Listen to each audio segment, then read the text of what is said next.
have another amazing guest, female entrepreneur, Ana Marisa, who is here with, some juicy Asombroso Tequila. Welcome to the show. Welcome. And when she says Asombroso, that she's not just describing it, that's the name of the tequila. That Asombroso. is the name Correct. of the tequila brand, yes, Asombroso Tequila. Okay, so I find tequila fascinating because I think, tequila and its distant cousin mezcal. Do you guys make mezcal as well? We do not. Focus on tequila. Okay, so there's a rivalry between tequila and mezcal. Maybe we can get into that? We can. Okay. But both of them are very good because, they're as opposed to different other alcohols, they just they're not as taxing on the body and stuff like that. But what is the rivalry between tequila and mezcal? Well, I actually don't think there's a rivalry. Okay. There's a lot of similarities, but mezcal is a very smoky form of agave spirit, and the tequila isn't. So, and then also with the tequila, we also age tequila and we barrel rest. So there's a difference because mezcal is not barrel rested or aged. Oh, well, excuse them. what makes tequila such a special, would you call it a liquor? It's a distilled spirit. It's a distilled spirit. Like what makes tequila, because you have to grow it, are agaves plants, which are huge. Correct. Are they only grown in Mexico or are we also growing them here in Southern California? Well, to make tequila and for tequila to be considered tequila, it is grown in Jalisco, and it's only grown in certain regions of Jalisco, and it can only be grown there and harvested there for tequila. So is Asombroso's tequila is harvested from agave from Jalisco? Yes. But is there enough? I mean, there's tequila in every liquor store. Is there enough for agave? There is, and they're constantly replanting agave plants, and they grow super fast, for one, and they have a huge region in Jalisco. Have you ever been? No, but I want to go. She's from Jalisco, I think. So yeah, my dad is from. Okay, so have you ever been to Tequila or the highlands, the lowlands of Jalisco? Yeah, so my dad's side of the family owns un rancho, and so right now they're actually leasing it to someone that's growing agave out there.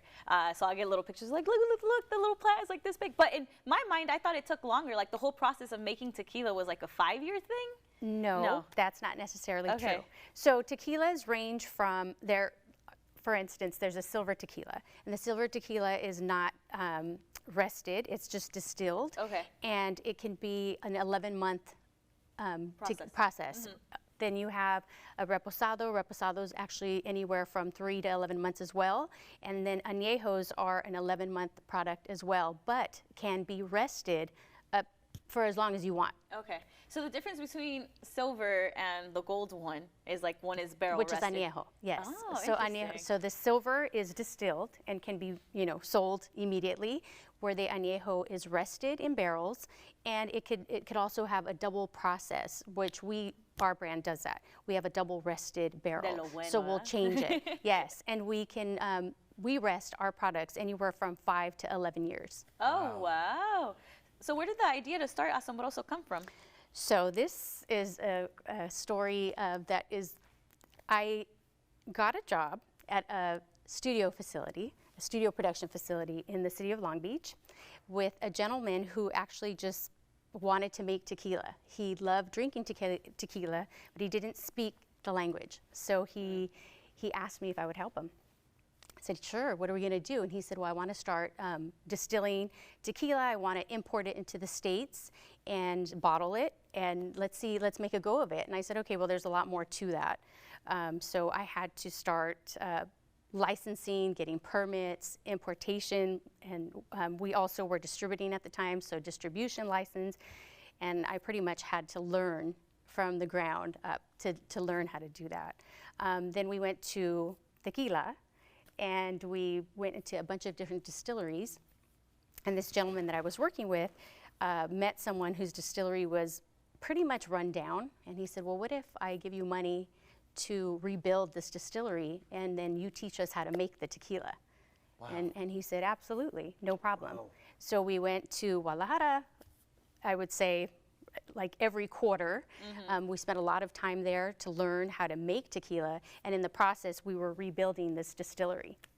Now, go ahead, Nick. No, I was going to say, I feel like in the corporate sense, the tequila industry is generally a male-dominated field. Absolutely. So I'm assuming when you're crowdsourcing and you're raising funds, I mean, what was that like, breaking through that noise? It was really difficult for me because I'm a female, obviously, and going into another country and being female, it was so male-driven and very male-dominated industry. They, at first, were not welcoming. They would deal with my partner. His name's Ricardo, by the way, and they wouldn't want to speak to me directly. But those are her peeps from Jalisco. You're the one that needs to go back and talk to these guys. You're peeps. So you and I are going next. Yes, time, yes. I don't need a microphone. You're gonna listen. But and so my mother is from Jalisco, and I remember coming home and talking to my parents because they're both actually Mexican, and my father and my mother both said, like, this is insane. You're smart. You have a way with words. You're a hard worker. You need to gain the respect and the confidence to go speak to these, individuals and show them that you can do, the job and even better. And so sure enough, I just went back, and Ricardo didn't speak the language, so I just started taking over the conversation and earned my respect. And now when I go back, I deal with everyone, and it is male driven. And so I'm one of very few women that are in the industry. Yes. Now we gotta go though, but you brought us a surprise. I did bring you. So who's the one that gets the gold and who gets the silver? Well, that's why I asked who's the tequila drinker, but you're all the we're all tequila drinkers. Are these all different, or there's one They're gold? all different. So I'm from Jalisco, so I get. Yes. And I'm also a woman. So they are different. Okay, so this is our silver. Wait, you want a quality or you want to be treated special? I'm just kidding. Go, pick whichever one you want. want. Hold on, she's gonna explain. So this is our silver tequila. Let me find out. And this is great for mixing. Okay. Okay, in drinks, it's a great silver to sip on as well, but you don't want to shoot. This is our reposado, and it's pink in hue because it's rested 3 months in a French Bordeaux barrel. Oh, so cute. And then this is our añejo, which is rested 5 years. So it's the gold juice that you were talking about. Okay. They're all Listen, amazing, so and maybe you all share. Well, no. Everyone takes home one. You get that one. Nikki, I'm actually gonna take the pink one. Okay. I know you had your eyes on that one because you're the club kid that likes to mix his drinks. So you know what? Classic, baby. Thank you so much for these. Thank These are you beautiful for bottles, having by me the way. Latina, right? Yes. Tequila. Latino owned, and I think especially these days when you have like a boutique brand distilled spirit, especially tequila, you gotta have an awesome bottle. These are beautiful. Thank you. They're works of art. Thank you. Beautiful. What is the A for Asombroso? So where can people find you on the internet?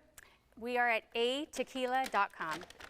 Thank you so much. Thank you for having me on. I appreciate it. All right, so we're going to take a break, and when we come back, we're going to be hanging out with Daniel Francesi. Francesi. We'll be right back on the Zoo.